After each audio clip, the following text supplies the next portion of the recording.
All right, guys, here we go again. And yeah, this is exactly how I feel right now. After rewatching my race and knowing that the last couple days have been rough. You guys saw, a lot of you commented. I appreciate your comments, appreciate your, recommendations and offers and, really reaching out and truly making this a community response to my frustration over how the mechanical issues that I've had have been. And so yesterday, decided to race again, going back after it, keeping persistent. Everything felt great. My workout or my warm-up ride felt good. No issues, changing gears perfectly. Nothing weird happening. Get into the pen, start the race, feel good. Get to the end, finish the race, decide, you know what? I'm feeling good, gonna keep this going, gonna, instead of doing a cool down, I'm gonna stay in my heat zone a little bit longer, try and get all the way up to 100% heat acclimated according to the Core app, and just feel good. And then I noticed, hey, I'm not on the right bike. While I'm at it, I'm getting extra time on my... Oh, actually, I'm not on my TT bike. I didn't even realize it. I don't want that bike. I must have accidentally hit switch bike. Okay. I'm trying to level up my KDEX. My TT bike, I'm, as of today, at level 4 because of my time on the bike yesterday. But what I didn't realize is when I went into the pen yesterday, I didn't actually switch out of my KDEX.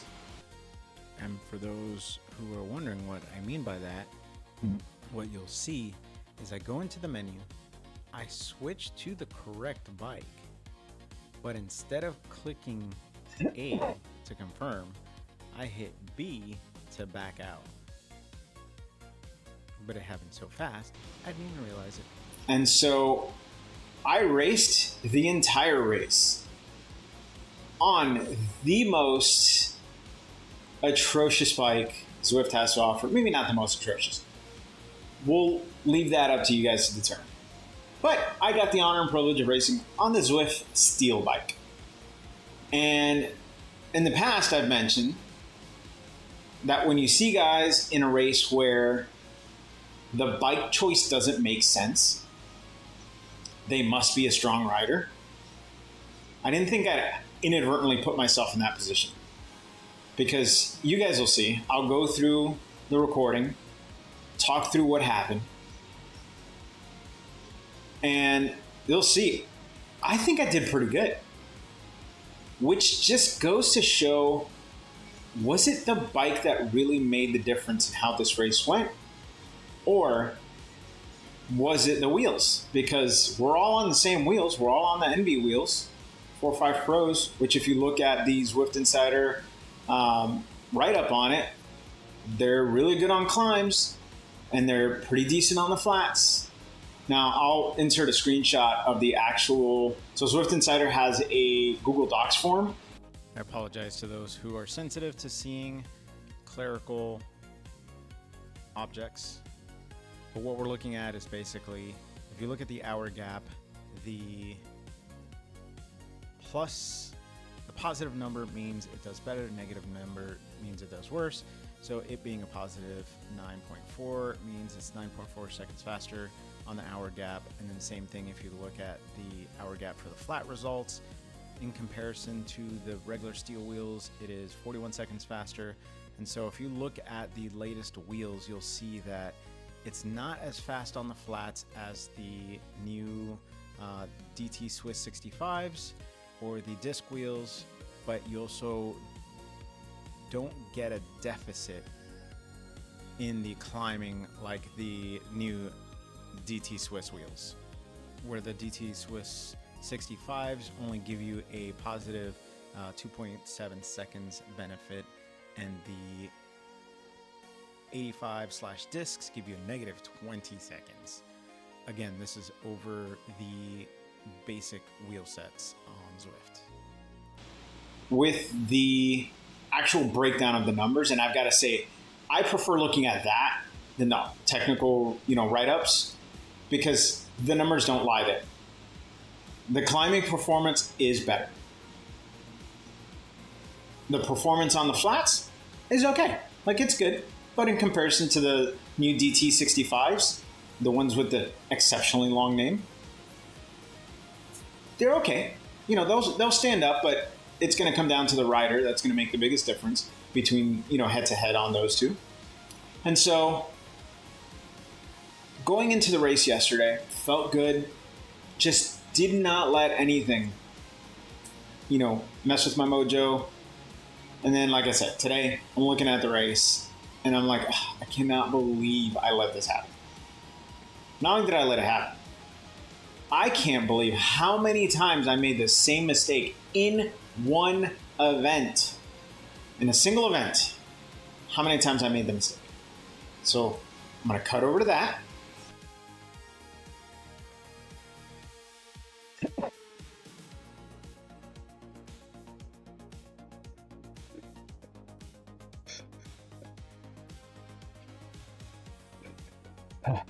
You see what I mean? How is it possible that I could make that same mistake so many times? And it really just comes down to, I was racing outside of my normal time. And so usually I race at 6:10, the 6:10 time frame when I'm on my own, because I've gotten used to that schedule with the Monday races with JD and the painting family. I got used to that time frame. So I looked at the pens, saw that the 7:10 had more people registered than the 6:10. So it's great. I'll do that. Which, shout out to you guys in the comments. One of you posted a comment on my Zwift event or activity. And when I looked at the race that you did, I could not believe how packed your race was in comparison to mine. There was 100 riders plus in that pen around the 2 p.m. time frame Eastern time versus my measly 20, almost, I think 28, 29, somewhere around there. Definitely didn't cross the 30 riders threshold. And so I thought, hey, 30, upward, mid-20s, not a bad deal. By the time I signed up, there was already like 15, 18 people signed up. So I was like, all right, good sized pen, early indications of good participation.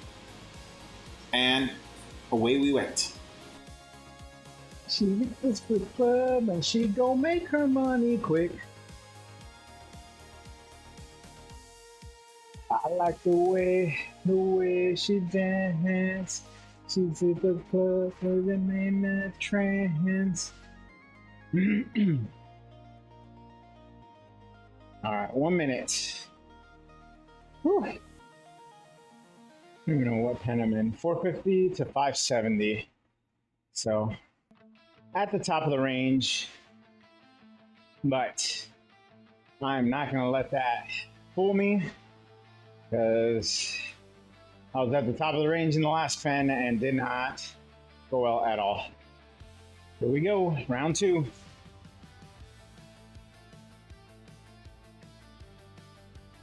And so starting off, like any other Zwift race, out the pen, 300, almost 400 watts, and just cruising along.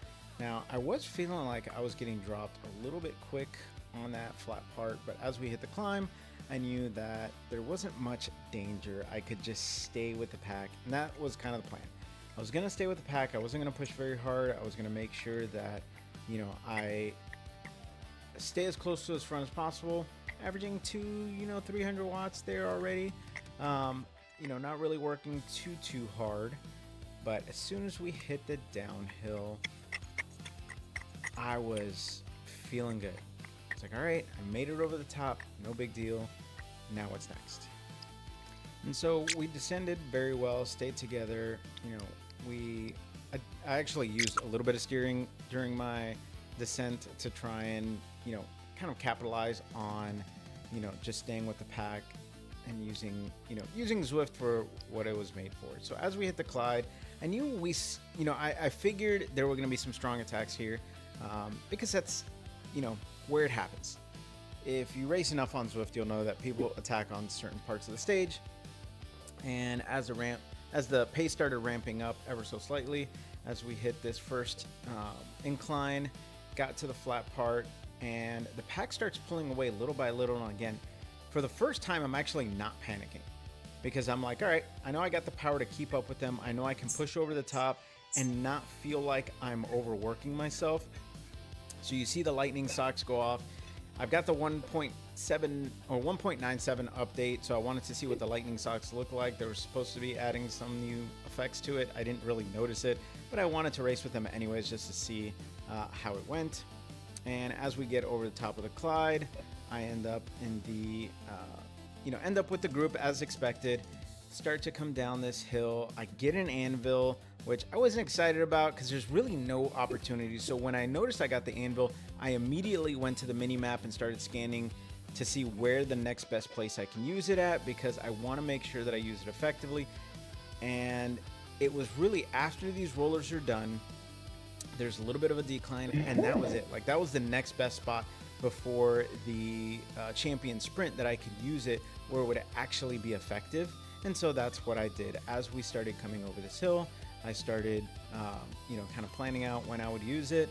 As we hit the flat part of the top here, I engage my power up so that way it can at least take me down the hill. And thankfully, it's not a very long power up, because I was looking at it, I was like, this might be a little too long. I don't want to end up getting caught going uphill with the anvil, because then you end up wasting some energy. So that's what happens. And again, I'm going to jump forward because not much else happens until we hit the corkscrew climb.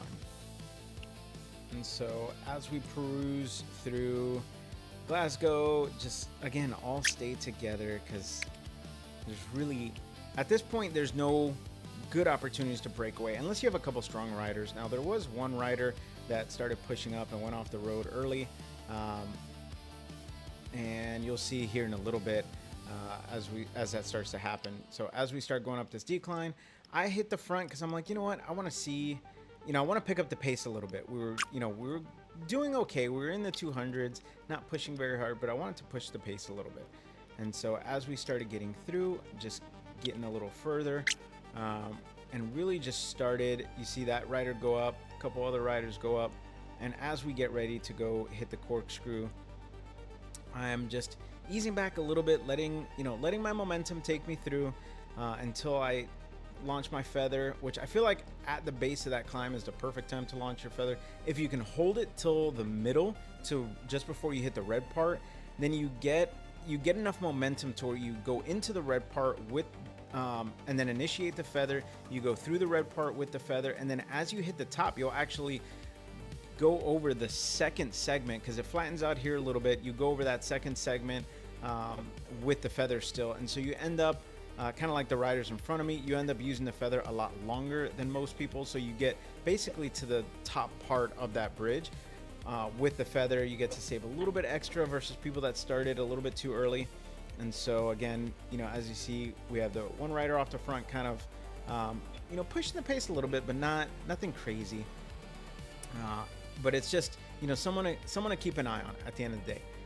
The group stretches out a little bit as we start to get to the base of the Bray, and it's the first round up the Bray, and that is always, I feel like one of two things are going to happen. Either people are going to push really, really, really hard to kind of establish their dominance, or everybody's just going to kind of stay together and relax and be cordial, and maybe some people push a little bit, maybe not, but we'll see. So you see that first rider going off the front, Schlake, I think the name is. So I start pushing up because I want to go hard. I want to see, I want to replicate my ladder race in the performance I did. And so I push hard into the 600 watts, nothing major, but I held it a lot longer than I, would in the past. And I figured I would catch this rider, and lo and behold, he's still going. I'm like, all right, if he's gonna go, maybe I should consider going with him. Maybe I should catch up. Now, as you can see, the riders behind me are not that far back. They're 3 seconds back.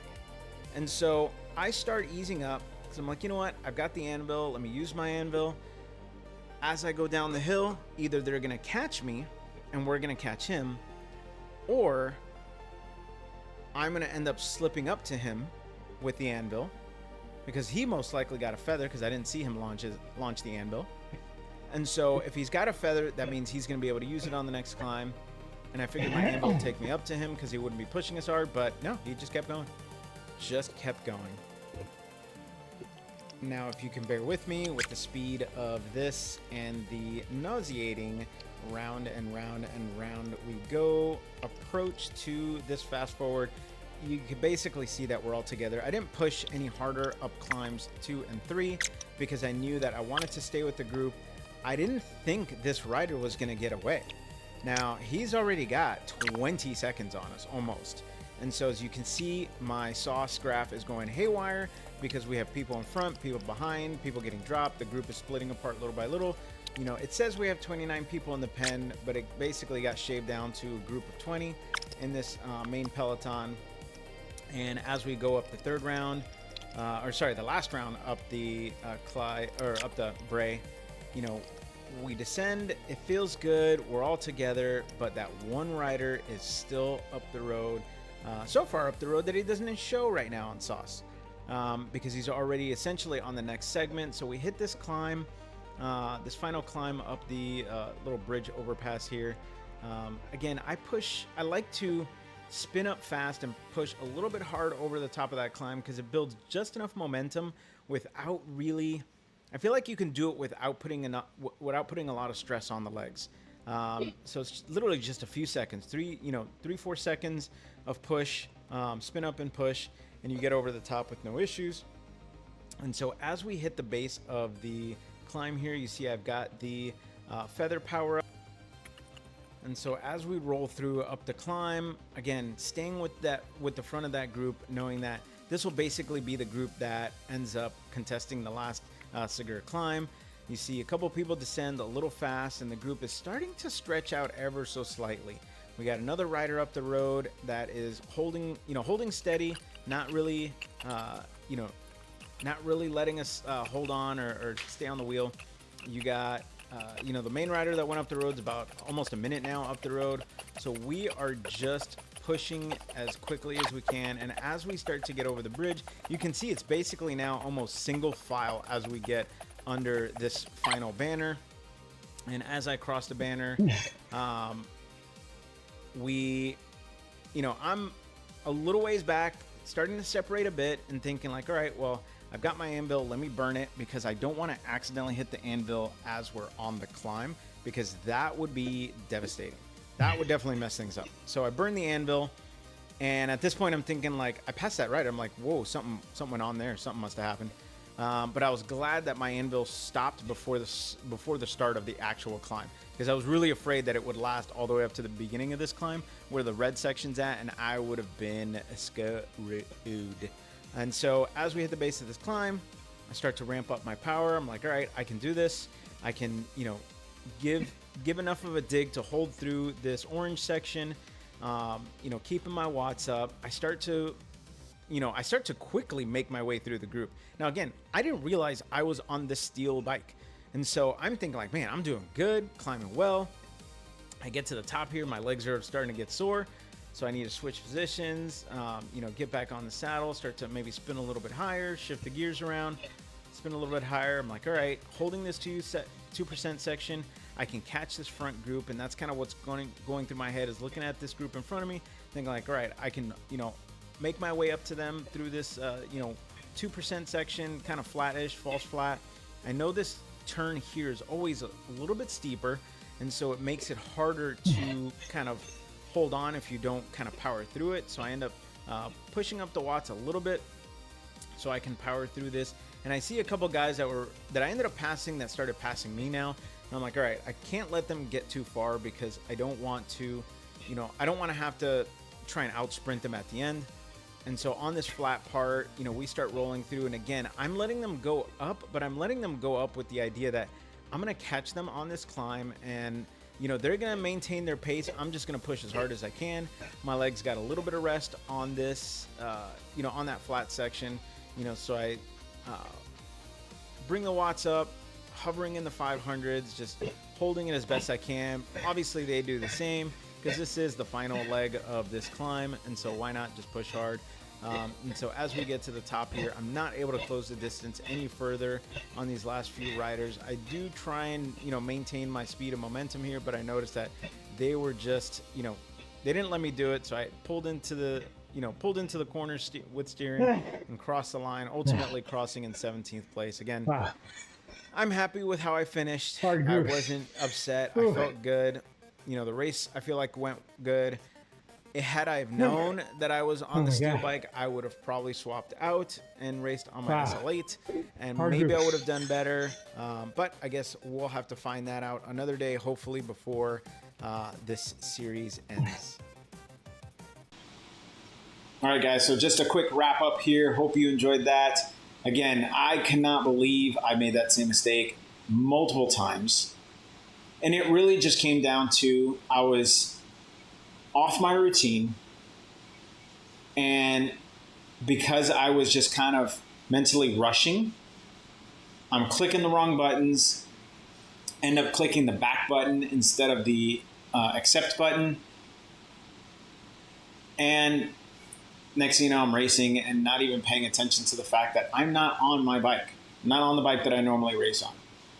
I did well, 17th place out of, you know, whatever the finishing amount was, and some of those climbs, I looking back, I'm impressed with how quickly I still got up those climbs on that bike. And so that just goes to show sometimes, you know, even in, you know, unfamiliar circumstances, as long as you're engaged, as long as you're focused, you can still accomplish good things. I think for my finish, I thought that was a good placement. I feel like I did better in that race than I probably would have had nothing had gone wrong on the Monday race. Because the Monday race was just terrible. I felt bad. Obviously my equipment felt bad. It was just, you know, Mars is in retrograde type of, you know, negative experience. Yesterday's race felt good, felt strong. I'll probably try it again just to see if I can get a little bit better time and see what the comparison is between the Zwift Steel and the SL8 level 5, because, I mean, that should be better, right? Like, I should perform better. Maybe I'll actually keep up on the climbs this time instead of falling back halfway. But yeah, so I will leave it there. Thank you guys. Appreciate you. Thanks for jumping in on the comments on the last video, and I will catch you guys in the next race. See you.